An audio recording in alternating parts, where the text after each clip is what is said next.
I froze as I watched the camera footage. My hands were shaking so badly I almost dropped my phone. The technician had left everything working perfectly. But what I saw playing out in the living room made my heart pound so hard I could hear it in my ears. It was my son-in-law. And he wasn't alone. At first I thought it was just a silly joke, some harmless moment. But the longer I watched, the more wrong it felt. The way he was moving, the way his eyes darted toward the door like a thief. He knew he wasn't supposed to be doing this. And then, after 20 long minutes that felt like 20 hours, the worst thing happened. I gasped, clutching my chest, whispering to myself, "No, it can't be. Not in my own daughter's house." The screen went blurry from my tears, but I couldn't look away. Viewers, before I go deeper, let me introduce myself. My name is Margaret. I am 67 years old, and I'm speaking to you right here from North Carolina, USA. Please, before I continue, make sure you subscribe, like, and click the notifications button, because the story I am about to tell you is one that could change your life, and you don't want to miss what happens next. Tell me, from which part of the country are you watching from? Let me know in the comments below because we are a family here. Now let me take you back to where this all began. It was a bright Thursday morning. I had been living with my daughter Emily and her husband David for almost 6 months. They said they wanted me close, but sometimes I felt more like an unwelcome guest. My daughter would often be too busy to talk with me, and David, well, there was always something about him that made me uncomfortable. His smile never reached his eyes. That morning, I woke up earlier than usual. I walked to the porch and looked around. Something had been bothering me for weeks. The feeling that someone was watching the house. Little noises at night, shadows near the driveway. Even the sense that someone had stepped into the backyard when no one was supposed to be there. I decided enough was enough. I called a technician to fix the security cameras around the house. They had been broken for a long time, and my daughter never seemed interested in repairing them. "Mom, you worry too much," she would always say, brushing me off. But I couldn't shake the uneasiness in my chest.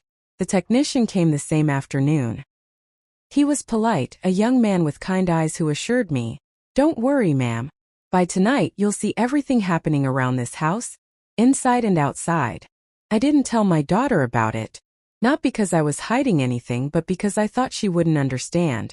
She'd call me paranoid again, and I didn't want another argument. So I kept quiet. By evening, the cameras were working. I checked the footage once before going to bed, smiling to myself, thinking, finally, I'll have peace of mind. But little did I know that peace would only last until the next day. The following morning, while Emily had gone shopping, I opened my phone to check the cameras. That was when my world turned upside down.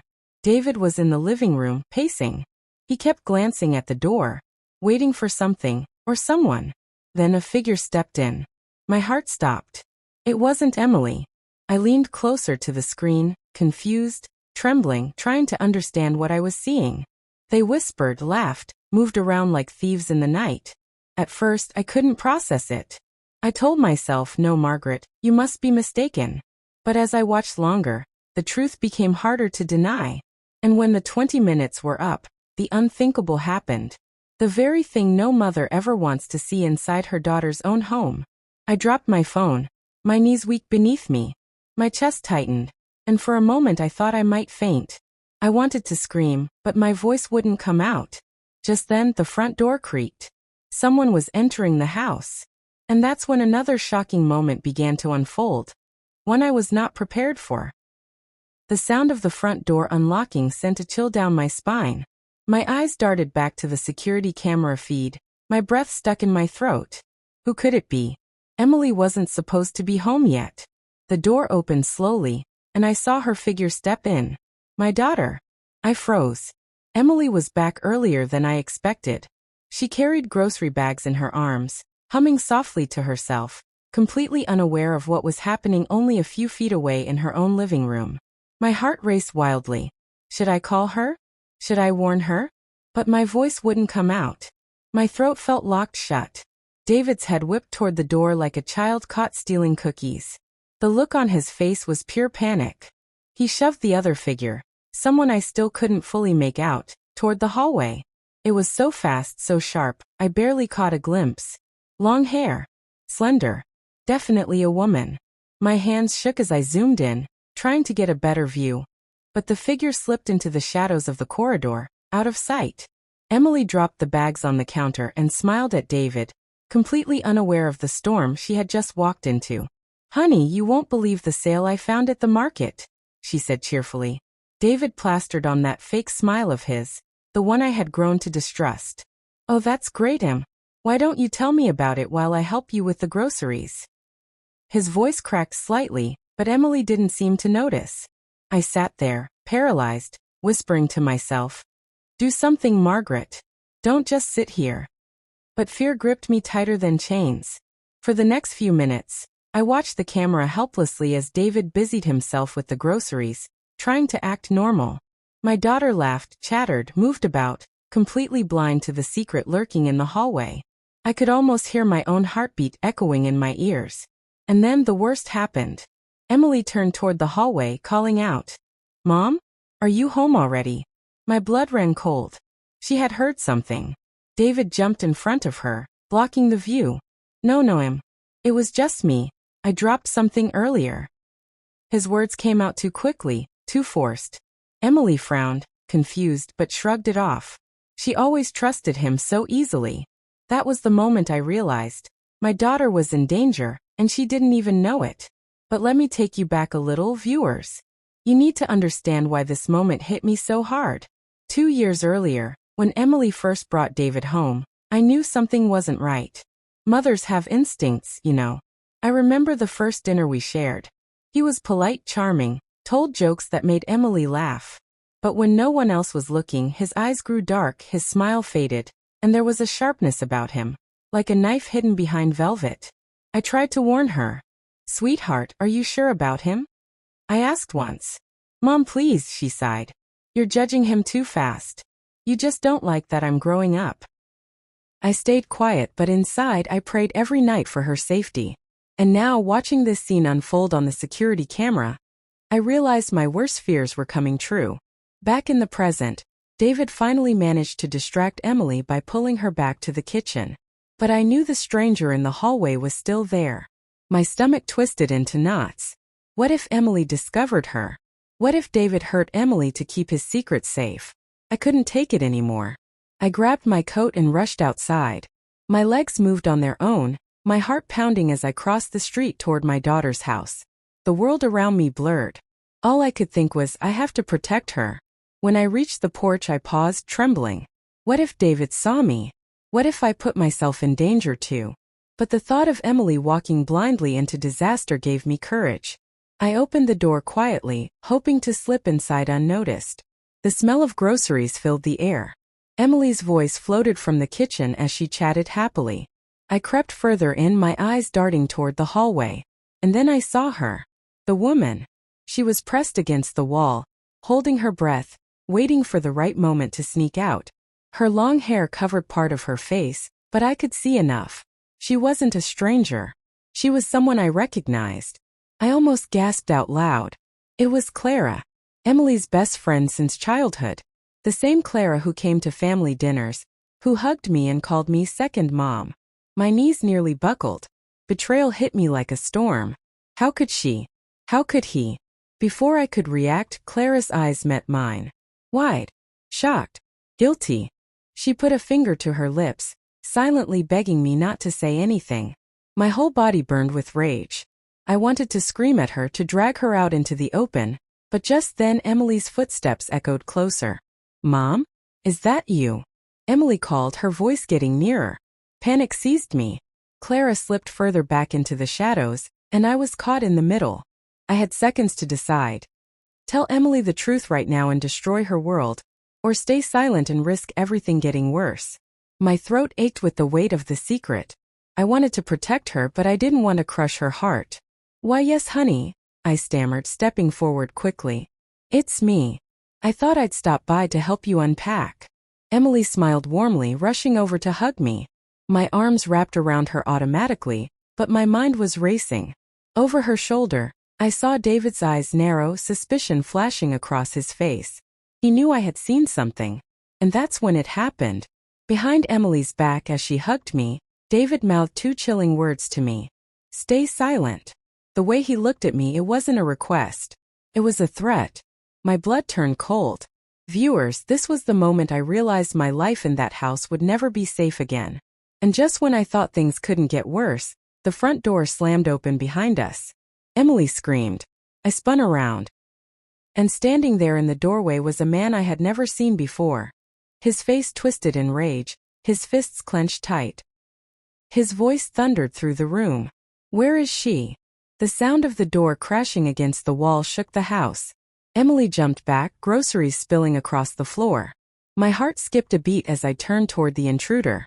The man stood there, breathing heavily, his chest rising and falling like a bull ready to charge. His eyes were red, not just from anger but from betrayal. He looked like someone who had been pushed too far. Where is this? He roared again, his voice rattling every bone in my body. Emily clutched my arm, trembling. Who are you? She stammered. But I already knew. My gaze darted toward the hallway where Clara was hiding. The pieces fit together like a cruel puzzle. This man, he had to be Clara's husband. Clara's secret had just stormed into the room, and it was about to explode in front of all of us. David's face turned pale. For the first time since I had known him, he looked like he had lost control. He stepped forward, raising his hands. Hey, calm down, man. I don't know what you're talking about. The man's eyes burned. Don't play games with me. I tracked her phone here. I know she's in this house. My stomach dropped. So that's how he found us. Clara must have thought she was clever, sneaking around, but she forgot about her husband's sharp eyes. Emily looked from David to the stranger, completely lost. David, what is going on? David laughed nervously, rubbing the back of his neck. Nothing, babe. This guy must be confused. Right, sir? You must have the wrong house. But the man's voice only grew louder. Don't you dare lie to me. Bring her out now or I swear. His fist slammed against the wall so hard a picture frame fell to the ground, glass shattering. Emily screamed. My own knees wobbled, and I tightened my grip on her arm to steady myself. The hallway remained silent. Clara didn't move, didn't breathe. She was waiting, hoping somehow the storm would pass. But storms don't just pass when hearts are this broken. The tension was thick enough to choke us. Emily's eyes darted to me, pleading. She wanted answers and I had them, but if I spoke it would destroy her. Please, I whispered, stepping forward bravely. Let's talk about this calmly. Violence won't solve anything. The man's chest heaved. His eyes softened slightly when he looked at me, an older woman standing between his rage and his enemy. But then his jaw tightened again and he shook his head. I just want her. I just want to see her face. She thinks she can humiliate me? In my own marriage. Emily's voice cracked. Who are you talking about? David snapped. No bode, hein? Just ignore him. I'll handle this. But Emily wasn't stupid. Her hands shook as she whispered. David, why does he keep looking at the hallway? Her words sliced through the silence like a knife. David's face drained of color. He opened his mouth to respond, but before he could, the sound of footsteps echoed faintly from the hallway. Clara. My breath caught in my throat as she stepped into the open, her head bowed, her eyes avoiding everyone's. Emily's gasp pierced the air like a scream. Clara! The world stopped. The silence was worse than the shouting. Emily stumbled back, her hand covering her mouth. No, this can't be happening. David rushed forward. Emily, wait. Let me explain. But Emily shoved him away. Explain what, David? That my best friend, my sister and everything but blood, has been sneaking around my house with my husband. Her voice cracked, raw with pain. Clara's husband stepped forward, his fury boiling over. So it's true. You've been with him. He pointed a trembling finger at David, his body shaking with rage. Clara's eyes filled with tears. I'm sorry, she whispered, her voice breaking. Emily's legs gave out beneath her. She collapsed onto the couch, sobbing uncontrollably. I rushed to her side, holding her trembling hands. My own tears blurred my vision, but I forced myself to stay strong for her. Emily, breathe, sweetheart. You're not alone. I'm here, I whispered, stroking her hair. David dropped to his knees in front of her. Em, please listen to me. It's not what you think. It was just a mistake. A stupid mistake. But Emily slapped his hand away. A mistake, she cried. You've been betraying me under my own roof, David. With her of all people. How long? How long? David stuttered, searching for words. It didn't mean anything. Clara's husband roared, lunging forward. Didn't mean anything. You destroyed 2 families. He grabbed David by the collar, shoving him hard against the wall. Emily screamed. I tried to pull him back, but he was too strong. His fists clenched, ready to strike. David struggled, his face red. Get off me.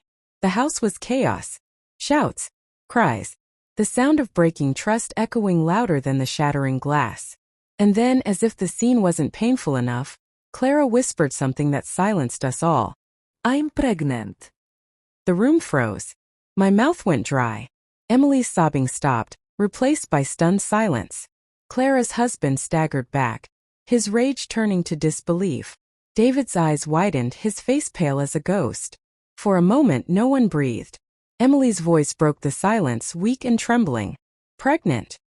With David's child? Clara's tears streamed down her cheeks. She nodded slowly. The weight of her confession crushed us all. Emily collapsed forward, screaming in agony, her hands clutching her chest. My heart shattered hearing the sound. Why, Clara? Why would you do this to me? David tried to reach for her, but she pushed him away again, her voice sharp as broken glass. Don't touch me. Don't you ever touch me again. Clara's husband was shaking, his hands in his hair, his whole world falling apart before him. You're carrying his child? Clara tried to reach for him. Please, Mark, I'm sorry. I didn't mean. But he shoved her hand away, his eyes full of venom. You disgust me. The weight of betrayal hung heavy in the air, thicker than smoke. Emily clung to me, sobbing so hard she could barely breathe. I held her, whispering prayers, wishing I could shield her from this nightmare. But the nightmare wasn't over. Because in the middle of the chaos, David's phone buzzed on the counter. He glanced at it, and his face turned ashen. He grabbed it quickly, but I caught a glimpse before he could hide it. A message lit up the screen. She knows. Deal with it before it's too late. My blood ran cold. Who sent that message? Who else was involved in this twisted web of lies? Viewers, I tell you, my hands were shaking so hard I almost dropped Emily as I held her. Because in that moment, I realized something terrifying. This wasn't just an affair. This was bigger. Much darker. And as I stared at David clutching his phone with fear in his eyes, I knew. The danger had only just begun. The message burned in my mind. She knows. Deal with it before it's too late. My eyes darted from David's pale face to Emily's tear-stained cheeks. My daughter was broken. Her world shattered in front of her. Yet something told me this betrayal went deeper than just Clara. That text, it meant someone else was pulling the strings. Emily tried to steady her breathing, but every glance at Clara tore another piece of her apart. Clara stood frozen, her hands trembling, her lips quivering, guilt dripping from every inch of her. Mark, her husband, paced like a caged animal, his rage boiling, his voice muttering curses under his breath. But David was the one who frightened me most. He wasn't just guilty, he was scared. Truly scared. And it wasn't fear of losing Emily. No. This was something darker. Emily sniffled, her voice weak but sharp. David, who's messaging you? Who sent that text? David's eyes flicked toward her, then back to his phone. He shoved it quickly into his pocket, forcing a smile that didn't fool anyone. It's nothing, Em. Just work. Please, let's not make this worse. Work? Emily snapped, her voice cracking. Work doesn't say deal with it before it's too late. Don't lie to me anymore, David. Her words rang through the room like a whip. Clara bit her lip, her eyes darting nervously. Mark stopped pacing, glaring at David. What else are you hiding? David's jaw clenched. His shoulders stiffened. For a moment he didn't answer. Then he laughed bitterly, shaking his head. You all think you know everything, but you don't. You have no idea what I've been dealing with. Emily shouted. Then tell me. Because right now, all I see is a liar, a cheater, and a coward standing in front of me. David's eyes blazed. You think I wanted this? You think I asked for it? He pointed a trembling finger at Clara. She wasn't supposed to, he trailed off, catching himself, his mouth snapping shut. Wasn't supposed to what? Emily demanded. The silence was deafening. I took a step closer, my voice steady though my body was trembling. David, who sent that message? Who's telling you to deal with it? Tell us the truth. His eyes flickered with something I had never seen in him before, pure dread. He shook his head violently. No. You wouldn't understand. None of you would. It's not safe. Clara's voice wavered. David, please don't. Emily's head snapped toward her. You know. Clara's tears spilled faster. She covered her mouth, as if the truth might escape if she didn't hold it in. My blood ran cold. Clara wasn't just guilty of betrayal. She was part of something much darker. Mark roared, grabbing her arm. What do you know, Clara? What have you dragged us into? Clara whimpered, pulling away, her whole body shaking. I can't. Emily cried harder, her sobs shaking her small frame. You've destroyed me, Clara. You've ruined everything I trusted. And now you're hiding more. David snapped. He slammed his fist on the table so hard the groceries scattered. Enough. None of you understand. If you knew the truth, you'd all be in danger. The room went silent. Even Emily stopped crying for a moment, staring at him in shock. Danger. I whispered. David's chest heaved, his eyes wild. He ran his hands through his hair, pacing like a hunted animal. You don't get it. It's not just about us. There are people, powerful people, watching. If they find out you know. He stopped, glancing toward his phone. Emily whispered, terrified. What are you talking about? What people? David's lips trembled. He looked like a man standing on the edge of a cliff, ready to fall. I can't say. They'll kill me. My skin prickled with goosebumps. A heavy silence fell over the room. The betrayal was horrible enough, but now it was laced with something bigger, something dangerous. Clara finally broke, her voice cracking like thin glass. Emily, your husband, he's been working with people. Dangerous people. I didn't mean for it to go this far. Emily's face twisted in horror. People? What people, Clara? What have you both done? Clara sobbed. I thought he could protect me. I thought he promised me things. But then, Mark grabbed her shoulders, shaking her. What things? Tell us, Clara. Clara shook her head violently. If I say, they'll come after all of us. You don't understand. The room was spiraling into madness. I tried to pull Emily back into my arms to calm her, but she was shaking uncontrollably. Mom, what do I do? My best friend, my husband, my whole life. It's all lies. What do I do? Tears stung my eyes. I had no answers. All I could do was whisper, stay strong, sweetheart. Stay strong. David's phone buzzed again. This time he didn't check it fast enough.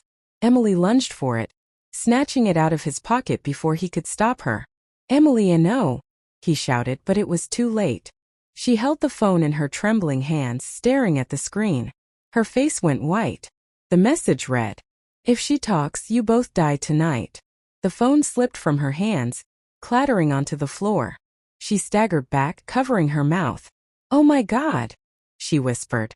Mark swore under his breath, rage and fear mixing in his eyes. Clara collapsed into a chair, sobbing uncontrollably. I felt my knees weaken. My chest tightened as if invisible hands were squeezing me. This wasn't just betrayal anymore. Someone was watching us. Someone dangerous. And they knew. Emily stumbled toward David, her voice breaking. Who sent this? Who wants us dead? David's face was drenched in sweat. He didn't answer. The silence was unbearable. Then suddenly the house phone rang. We all jumped. The sound was shrill, piercing, echoing through the tense room. No one moved. It rang again. And again. Finally, with trembling hands, Emily picked it up. Hello, she whispered. A deep voice crackled on the line. Calm. Cold. Deadly. You should have listened, David. Now it's too late. Click. The line went dead. Emily's scream shattered the silence. She dropped the phone, backing away in terror. And then from outside, headlights flashed across the window. A car pulled up. Doors slammed. Footsteps crunched on the gravel driveway. Someone was here. The crunch of footsteps outside made my blood run cold. We all froze, staring at each other with wide eyes. The headlights from the car cut through the curtains, casting long shadows that crawled across the living room walls like ghosts. Emily gripped my arm, her body trembling. "Mom, who's out there?" No one answered. David's face was pale, his lips pressed tightly together. Sweat rolled down his forehead. He already knew. Mark stormed toward the window, but David lunged forward, grabbing his arm. Don't look." Mark shoved him back. "Don't tell me what to do. If you've dragged us into something, I'm not sitting here waiting to die." He yanked the curtain aside, peering out. His eyes widened, his fists clenched. "There are 3 of them," he hissed. "All in black. They're heading this way." Emily let out a soft whimper, clutching her stomach as though her fear was tearing her apart from the inside. Clara buried her face in her hands, rocking back and forth. I couldn't breathe. Every sound, the tick of the clock, the faint whistle of the wind through the chimney, sounded louder, sharper, like the whole house was holding its breath. Then came the knock. Heavy, firm, deliberate. Bam, bam, bam. The walls shook. "David!" a deep voice called. Calm, cold, commanding. "We need to talk." Emily clutched my hand so tightly it hurt. Her nails dug into my skin, but I didn't pull away. She needed me.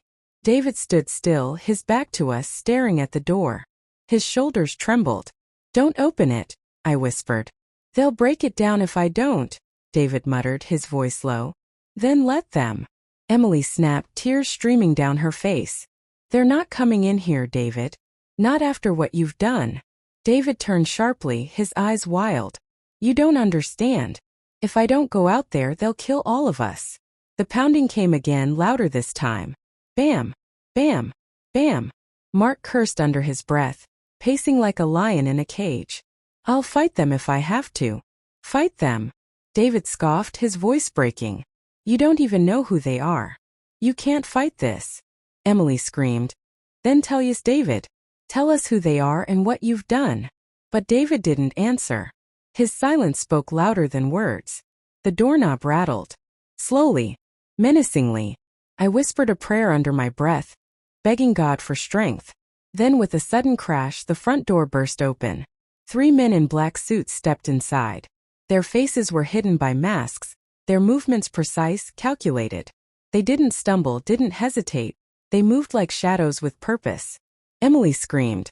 Clara clutched her belly, sobbing uncontrollably. Mark stepped forward, fists raised, ready to fight. But the tallest man raised his hand, and instantly the room fell silent. His presence was commanding, terrifying. He spoke in a calm voice that sent chills crawling up my spine. "David." David's knees almost buckled. Please," he stammered. I'm handling it." The man tilted his head slightly, his masked face unreadable. "Clearly you're not." His gaze, or what I imagined his gaze to be, shifted toward Emily, then to me, then to Clara. The way he looked at us, even without visible eyes, made me feel stripped bare. Exposed. Emily clung to me, whispering, "Mom, what's happening? Who are they?" The man stepped forward, his boots heavy against the wooden floor. He stopped right in front of David, towering over him. "You were told to keep this clean. Now your wife knows. Her mother knows. Her friend knows. Even the fool husband knows." His voice dripped with venom. David shook his head, pleading, "I can fix it. Please. Just give me time." The man didn't respond. He simply reached out, grabbed David by the collar and slammed him against the wall. The sound echoed like thunder. Emily shrieked. "You don't get time," the man hissed. "You get consequences." Mark charged forward, roaring, "Get your hands off him!" But one of the other masked men moved with lightning speed, grabbing Mark by the throat and shoving him back against the couch. Mark struggled, his fists pounding uselessly against the man's chest. I wanted to scream, to beg, but the words stuck in my throat. My entire body shook as though it might fall apart. The leader turned his head slightly toward Emily. "It's a shame. She seems like a sweet girl. Too bad she had to marry you." Emily's sobs grew louder. "Please don't hurt us. We don't know anything." The man chuckled darkly. "Not yet. But you will. And that's the problem." Clara dropped to her knees, sobbing uncontrollably. Please, don't hurt them. This is my fault, not theirs. I dragged them into this. The man crouched in front of her, tilting his head. Ah, the mistress. The pregnant one. How interesting. Emily's head snapped toward Clara, her face twisted in pain. Pregnant? And you still brought this into our lives? Clara sobbed harder, unable to meet her eyes. The leader's voice turned sharp. If that child is his, it becomes our problem too. My stomach churned. What did he mean by that? David shouted. No. Leave her out of this. It's me you want, not her. The leader stood, towering over him. You made promises, David. You failed. Now everyone pays. He raised his hand, and the man holding Mark tightened his grip, cutting off Mark's air. Mark's face turned red, his legs kicking wildly. Emily screamed his name, rushing forward, but I held her back. Don't. I cried. They'll kill you. The leader turned his head slightly toward me. Even without seeing his eyes, I felt his gaze pierce through me. You. The mother. You should have stayed out of this. But curiosity is dangerous. I swallowed hard, forcing myself to speak. Please, let them go. Take me instead. I'll do whatever you want. Just let my daughter live. Emily clutched my arm desperately. Mom, no. Don't say that. The leader chuckled softly. Brave. But foolish. Still, I admire your spirit. He lifted his hand, and the man choking Mark loosened his grip slightly, letting him gasp for air. Mark coughed violently, collapsing onto the couch. Emily rushed to him, crying, holding his face. Mark, breathe. Please stay with me. The leader turned back to David. You have one last chance. Fix this tonight. Or we come back. And next time, no one walks away. With that, he signaled to the others. They released their grip, stepping back toward the door. But just before leaving, the leader stopped. He pulled a small object from his pocket and placed it on the table. It was a black phone. His voice was cold as ice. We'll call you. If you don't answer, we'll know. Then, without another word, they walked out, shutting the door behind them. The silence that followed was unbearable. The sound of their car starting, the crunch of gravel as they drove away, felt louder than thunder. We were safe for now, but the air was heavy with the truth. They weren't gone forever. Emily collapsed onto the floor, sobbing uncontrollably. Clara hugged her knees, rocking back and forth. Mark coughed violently, clutching his throat. And David sank to the floor, burying his face in his hands. I've ruined everything, he whispered. I stared at the black phone on the table, my chest tightening. That phone was a chain. A leash. A death sentence waiting to ring. And I knew. This was only the beginning. Suddenly, the black phone lit up. It rang. The shrill ring of the black phone cut through the silence like a knife. We all froze. No one breathed. No one moved. The sound echoed through the living room, unnatural, terrifying. As if the walls themselves trembled from its vibration. David stared at it like it was a live grenade. His lips moved silently, but no words came out. Emily clung to Mark's arm, both of them shaking. Clara whispered a prayer, rocking back and forth. And me? I could feel my heart pounding so hard I thought it might burst through my chest. The phone rang again. And again. Answer it. Clara whispered hoarsely, her voice breaking. David, you have to answer. David's eyes darted toward the door, as if hoping the men might suddenly walk back in and take the choice from him. His hands trembled. David. Emily snapped, her voice sharp, hysterical. Pick it up before they come back. He staggered forward like a condemned man walking to the gallows. Each step seemed heavier than the last. He reached the table, hovered over the phone, but didn't touch it. It rang again. The sound felt endless, drilling into our skulls, wrapping chains around our throats. Finally, with a strangled cry, David snatched it up. Achez-le. His voice cracked like glass. There was silence. Then a low voice spoke. Calm. Controlled. Venom wrapped in silk. You disappoint me, David. David's entire body sagged. He gripped the phone tighter, as if it might slip from his sweaty hands. Please, he begged. Please don't hurt them. I'll fix this, I swear. The voice chuckled darkly. You've said that before. Yet here we are. David swallowed hard. Just give me one more night. One more. I can settle everything. I promise. The voice was silent for a moment, the pause heavy with menace. Then, one night. At dawn we collect. If it's not done by then, we collect in blood. The line went dead. David lowered the phone slowly, his hand trembling. His eyes darted between us like a cornered animal. Emily shot to her feet, her face flushed with rage. What is going on, David? Who are these people? What have you done? I can't. They're out there. Mark's words hit like a thunderclap. His voice shook, his knuckles white as he gripped the curtain. Emily staggered back, her breathing shallow.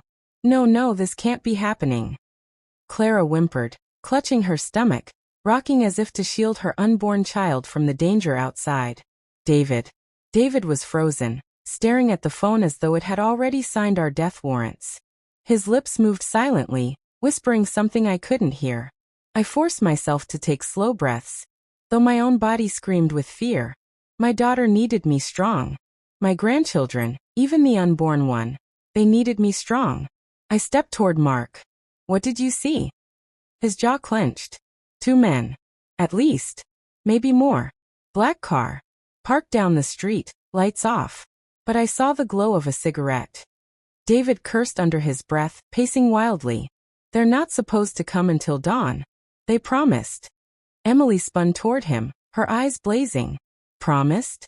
You think criminals care about promises? The air was heavy, suffocating. Every creak of the old house felt like a gun cocking, every shadow a threat. The black phone buzzed again. Another message. This time it said, "No police. No escape. Dawn." Emily covered her mouth, stifling a scream.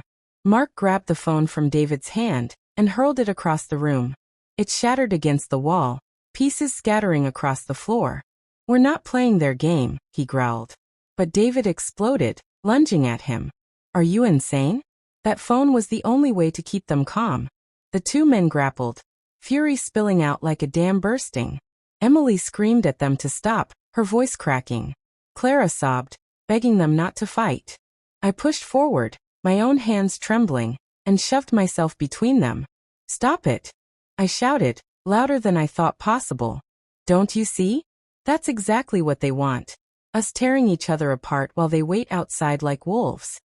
They froze, breathing hard, their chests heaving, fists still clenched. For a moment, silence. Then Emily spoke, her voice low but sharp as glass. We need to decide. Do we stay in here and wait to die? Or do we fight back? Her words hung heavy in the air. Clara shook her head violently. Fight back? You saw them. They'll kill us. We should just give them what they want. Emily rounded on her. And what is it they want, Clara? Because your lover here can't seem to spit it out. David buried his face in his hands. It's the ledger. It's all they want. If I give it back, maybe they'll let us live. Mark snarled. Or maybe they'll take it, kill us anyway, and tie up loose ends. I whispered, Where is it, David? He hesitated, then pointed slowly toward the basement door. Every head turned. The basement. The place no one went. The place I avoided because every corner was coated in shadows and memories. Emily's eyes filled with rage. You hid it here? In our home? While we lived like sitting ducks.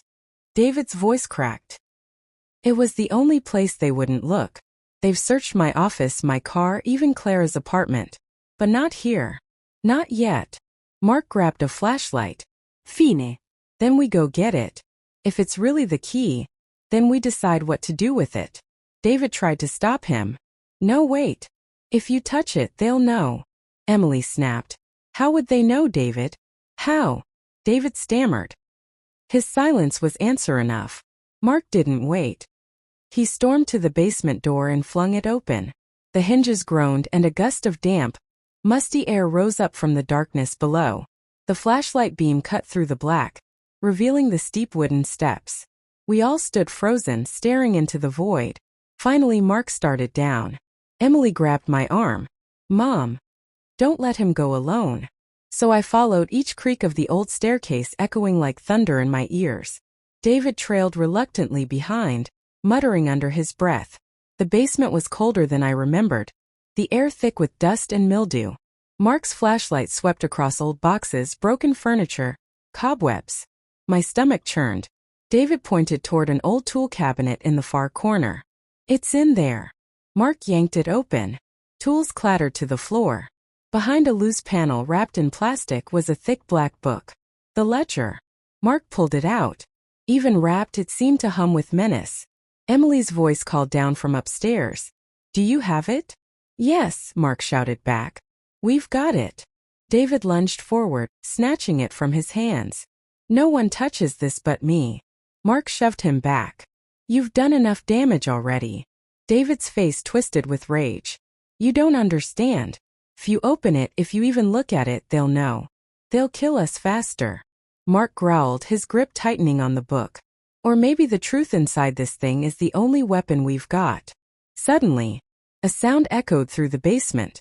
Not from us. From the small basement window. A shadow moved past it. Slowly. Deliberately.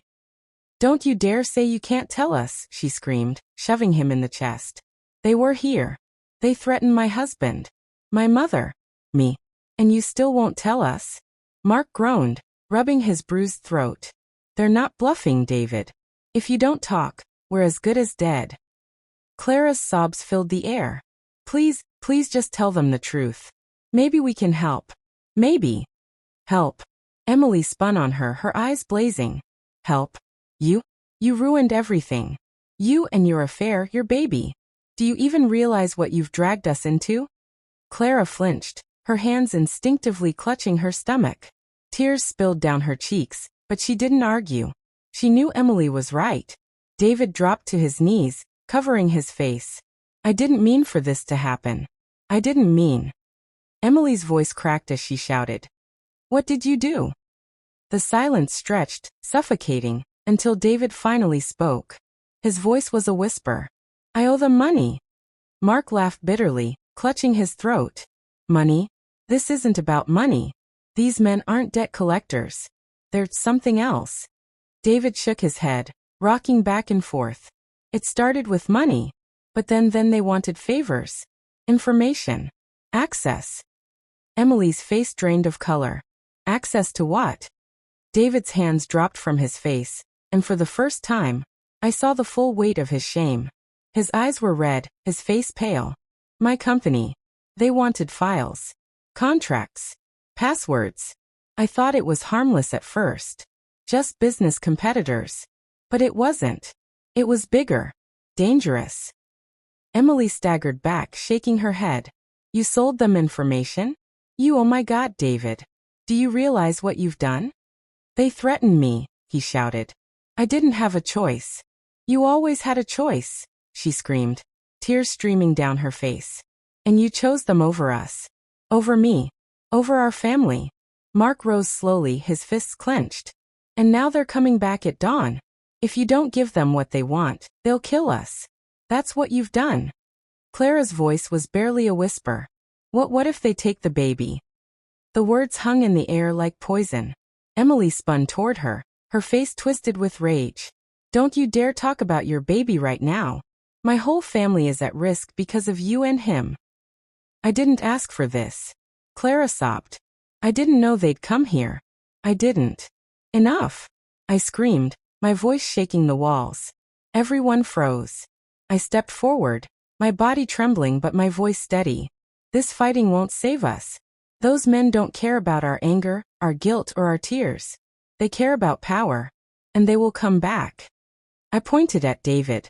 So you will tell us everything you've done. No more secrets. No more lies.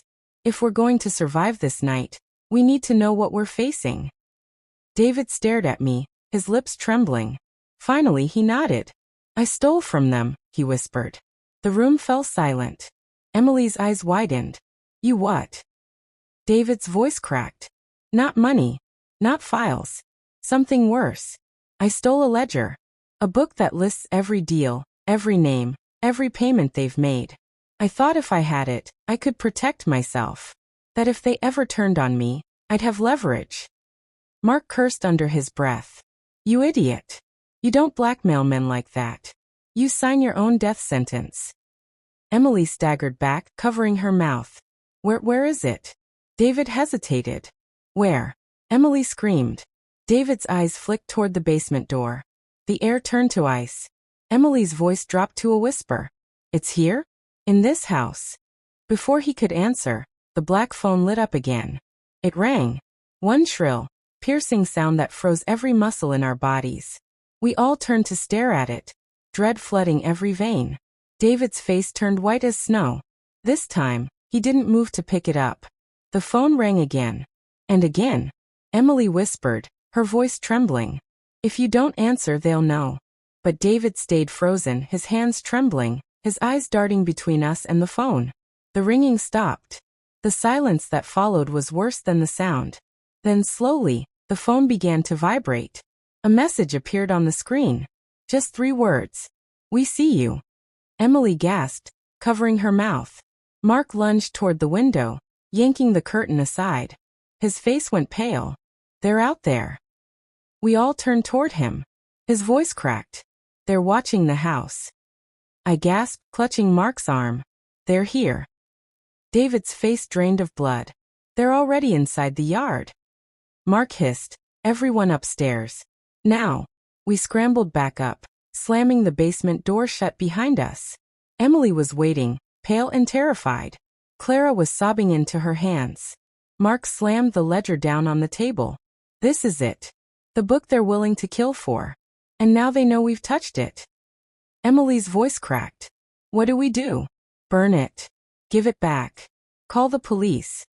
The house went silent. Then the lights flickered. Once. Twice. And went out. Darkness swallowed us whole. From outside came the sound of footsteps. Dozens of them. Surrounding the house. And then, a man's voice, loud, calm, and terrifying, called from the yard. Hand over the book, or we come in. The voice outside was calm, too calm. Hand over the book, or we come in. The words seeped through the walls like poison, chilling every bone in my body. Emily clutched my arm so tightly her nails dug into my skin. Clara whimpered, rocking back and forth, whispering prayers under her breath. Mark stood frozen, staring at the shattered flashlight beam casting eerie shadows across the room. David was the only one who moved. He bolted forward, snatching the ledger off the table. We have to give it to them, he shouted, his voice cracking. If we don't, we're all dead. No, Mark roared, yanking it back. You think handing it over will save us? They'll kill us anyway, David. We're witnesses. The 2 men grappled, the ledger jerking back and forth between their hands like a tug of war. Pages fluttered inside the wrapping. Emily screamed for them to stop, her voice raw with fear. And then, bang. A heavy thud hit the front door. The sound echoed through the house, rattling the walls. Another bang. And another. They're trying to break in. Emily shrieked. The men froze mid-struggle. The black phone, broken just moments ago, suddenly emitted a faint crackle. Static. Then a voice, distorted but unmistakable, whispered. Last chance. The room fell into chaos. Clara screamed.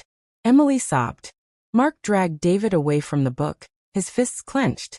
David collapsed to his knees, covering his face. Please, he begged. Please just let me give it back. They won't stop. They'll kill us all. Mark's voice was hard, cold. You put us here, David. And now we're not just handing them their weapon back. Emily spun toward him, hysterical. Mark, what are you saying? We can't fight them. Look at us. We're trapped in this house like mice. Mark lifted the ledger, his jaw set. This book isn't just blackmail. It's evidence. Names. Dates. Deals. If we can get it to the right hands. Emily snapped. What hands? The police? You saw the message. They've bought everyone. No police. The pounding at the door grew louder, more violent. The wood groaned, splinters flying with each hit. We all froze as a window shattered in the kitchen. Glass exploded inward, scattering across the tile. A boot crunched down on the shards. They're inside. Clara screamed. Mark shoved the ledger at me. Hide it. My eyes widened. What? Where? Anywhere. Just go. I grabbed the book, my hands trembling, and bolted toward the hallway. My legs shook so badly I thought I'd collapse, but fear gave me wings. I shoved the book beneath the old floorboard loose panel I knew from years of cleaning. My heart raced. Just as I dropped the panel back into place, a figure loomed at the end of the hallway. Tall. Masked. Holding a crowbar. I froze. My breath hitched. The man tilted his head, as if savoring the moment.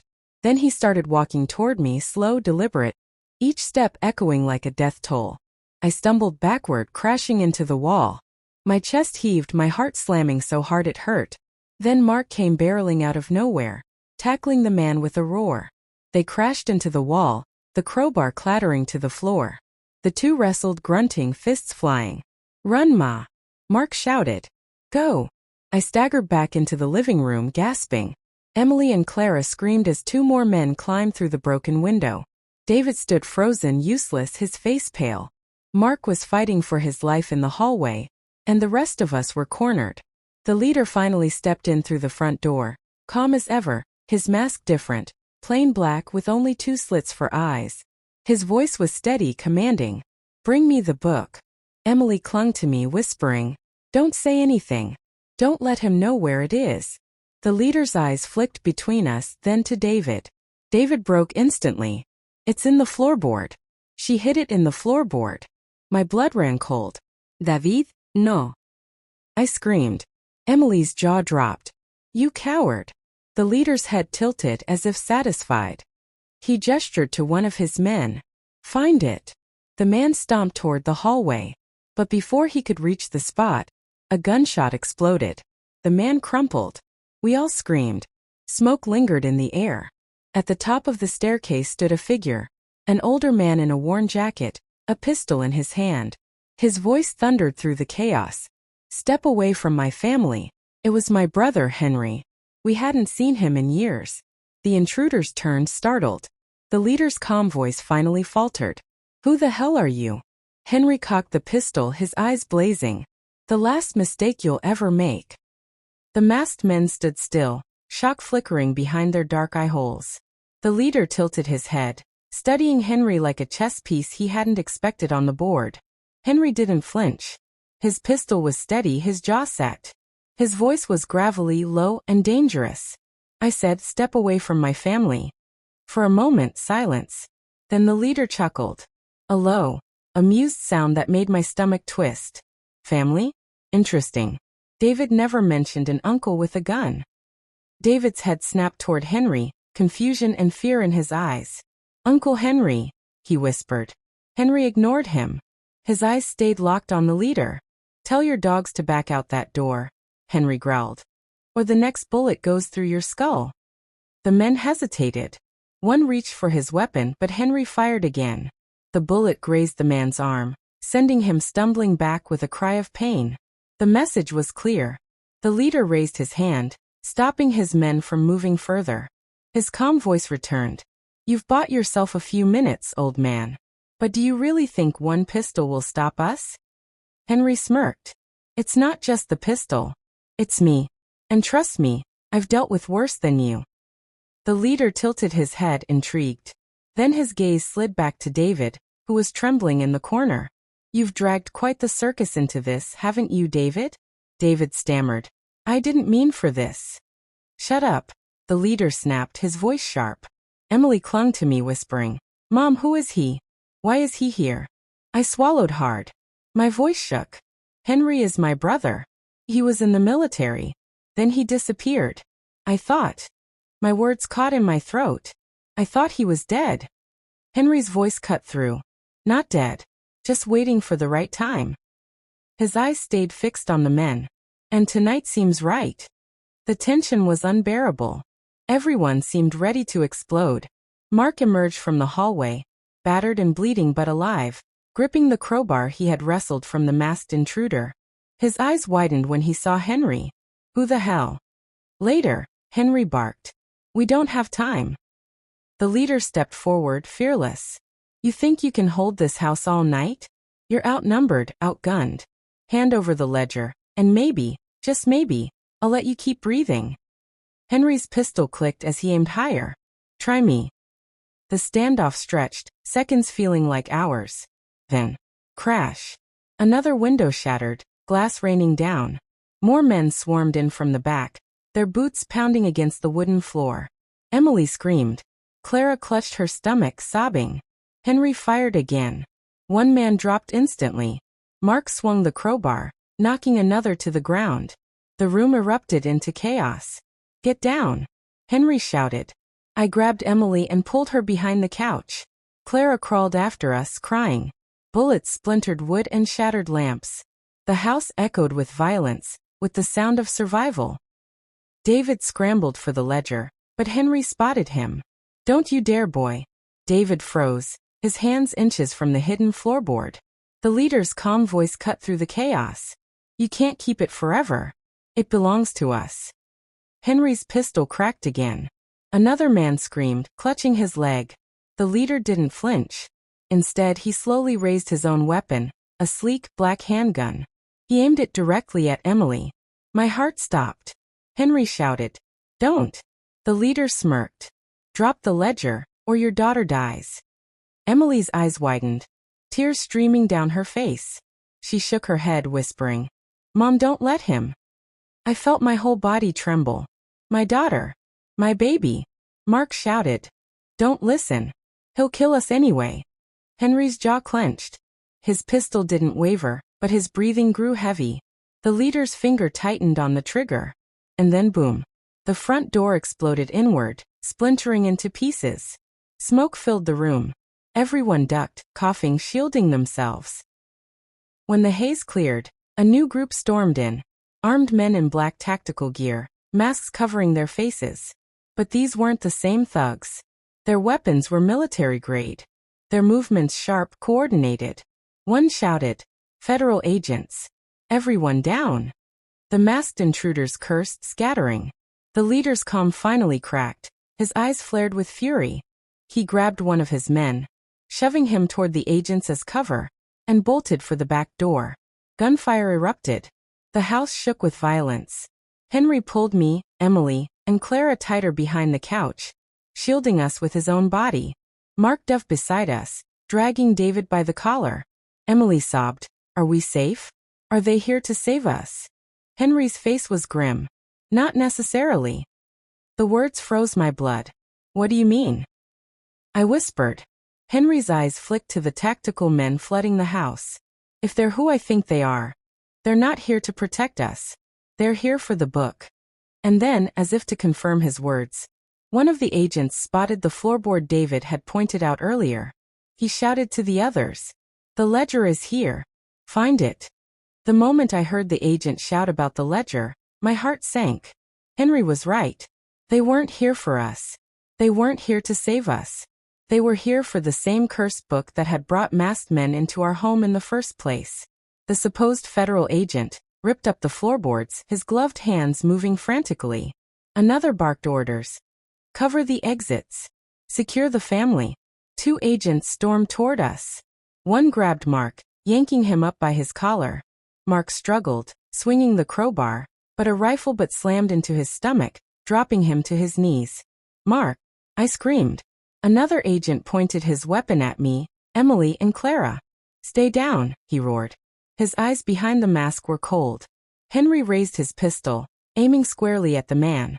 His voice was like steel. Drop it or you're dead. The room froze again, everyone locked in a deadly web of mistrust. The lead agent finally pulled the ledger free from beneath the floorboards. He held it up like a trophy. Got it. David gasped. No, you can't. The agent spun, pistol whipping him across the face.